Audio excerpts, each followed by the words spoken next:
This screencast, we're going to talk about Sigmund Freud and just talk about some of the absolute basics.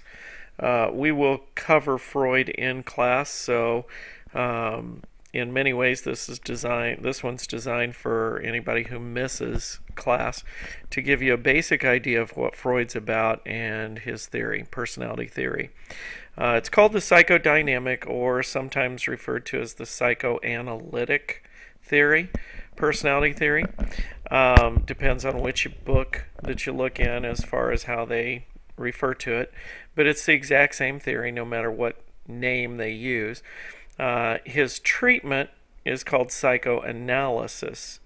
So when we get to the therapy section, that is called psychoanalysis. And Freud, we talk about Freud being a huge deal in terms of personality theories. We'll try and talk about why as we kind of go along, because this theory was first presented in the very early 1900s, and it brought forth a lot of ideas that people had never really thought about before. And as a result, people had to respond to it. They either agreed with him, they didn't agree with him. And if they didn't agree with him, then they had to kind of figure out, okay, what is it that I believe? And so a number of people came up with other theories as well. Now, one of Freud's basic ideas was he believed that each person had two innate instincts within them. They were born with two basic instincts. One is the eros instinct, and that is the life instinct, or the part of us, it's the good part of us, the good by nature part. We try and construct, we try and do good things, we try and love other people and so forth. Okay, so that's one instinct that we have. The other instinct is the thanatos, and that's the exact opposite, and that's the death instinct. And this is the more destructive or negative side of man.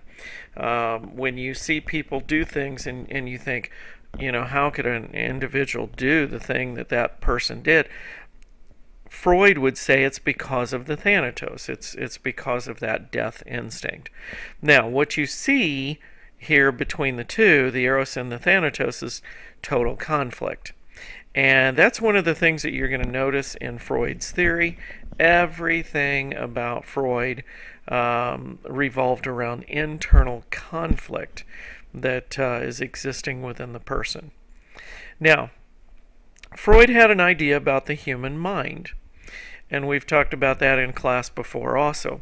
His version of the mind was that it was similar to, or symbolic, the symbolism he used was an iceberg. It's symbolic of an iceberg. With an iceberg, you know, you can see here the tip of the iceberg is the part that's just above the water. That is only about 1/10 or so of the iceberg, and the majority of the iceberg is down below. Well, the tip of the iceberg is what he referred to as the conscious mind. That's what you're thinking about right now, right this minute. It's what you've got, you know, in your mind at any given time. That's your conscious mind. But again, that's the smallest part of your mind.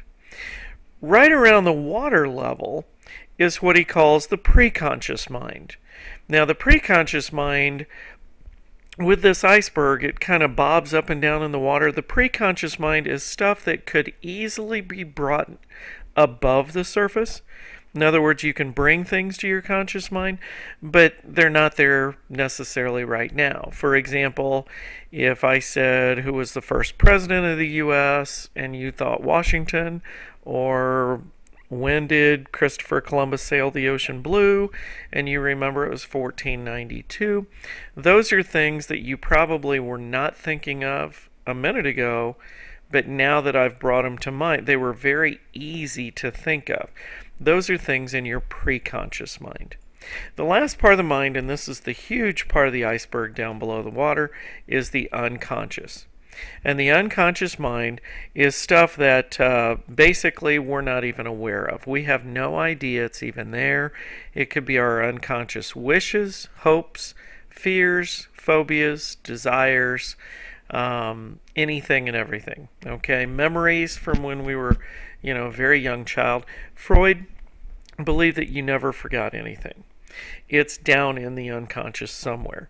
Now, the problem is, how do you get to it? If this is such a big deal down there, how do you get to the unconscious? And he had several ways. One was free association.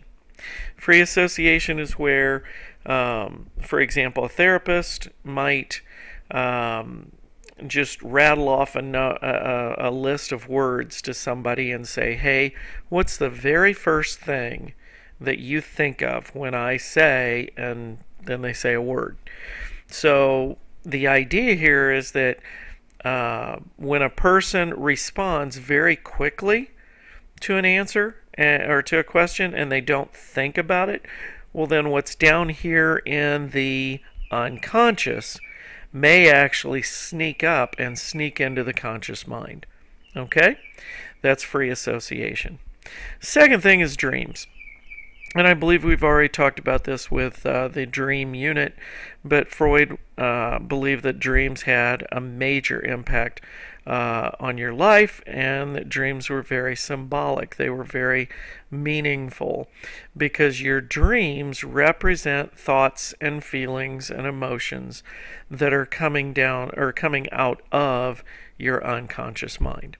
The last thing that he referred to a lot was Freudian slips.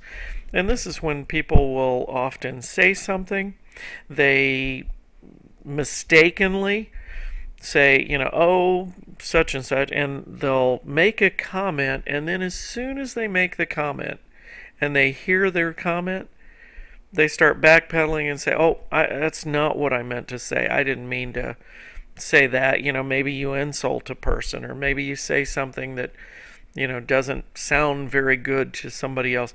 And you immediately try to apologize and say, that's not what I really meant.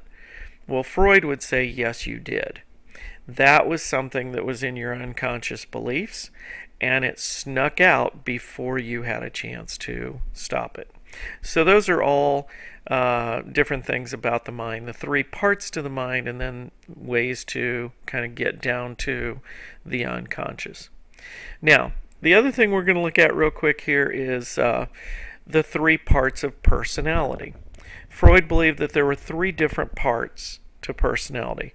Everybody is born 100% id. Id is just a word. It basically means it. So you're just an it, or you're a thing when you're born. But he says that the id is kind of the animalistic, and you might think of it as the evil or the bad side of a person. The id only wants what it wants. It wants no substitutes. It doesn't care about anybody else's feelings. It doesn't care about society or rules or expectations or anything. So for example, the id, if you are sitting in class and you're hungry, the id says get up, walk out of class, go down, break into one of the machines downstairs, or hit a lunch lady over the head, grab what you want to eat, and make yourself at home. Okay, that's the id. And he says that every one of us starts out 100% id. Now, when we turn about 2 years old, that's when we start realizing, and our parents start teaching us, that society cannot live with people who are 100% id. And you start learning the rules of society, and the ego develops. The ego is the second part of personality. And the ego is based much more on reality. So, for example, if you're sitting in class and you're hungry, the id says, get up right now, go get something to eat. The ego says, hang on a minute. Let's wait until the class is over, and then we can, sneak down and grab something from the vending machine, and that way we don't get in trouble and we abide by the rules and so on. So the ego tries to tame the id and tries to put it in a social context where the behavior is appropriate. Now, does it always get that job done? No. Sometimes a person acts out on their id, wishes, and desires anyway. But at least that's the role of the ego. That's part of it. Now, later on in life, person turns 6, 7, 8, 9 years old. Along in there, the superego develops. And the superego is more or less your conscience. Okay, not conscious, but it's your conscience. In other words, it's your sense of right and wrong. What's okay, what's not okay. This is based on your ideas of morality. So, for example, if you're hungry in class, the id's saying, go grab food. The ego's saying, hang on, let's wait until the bell. The superego now flies into the picture, and the superego argues, and all this is going on unconsciously for the most part. But the superego says, hey, you knew that you were going to be, having class this morning. You knew you should have gotten up early. You should have eaten a good breakfast. This way you would not have been hungry right now. So the superego says, hey, you are not supposed to go to the vending machines between class. You're not supposed to eat in class or sneak anything in class. So we're going to do without until lunchtime.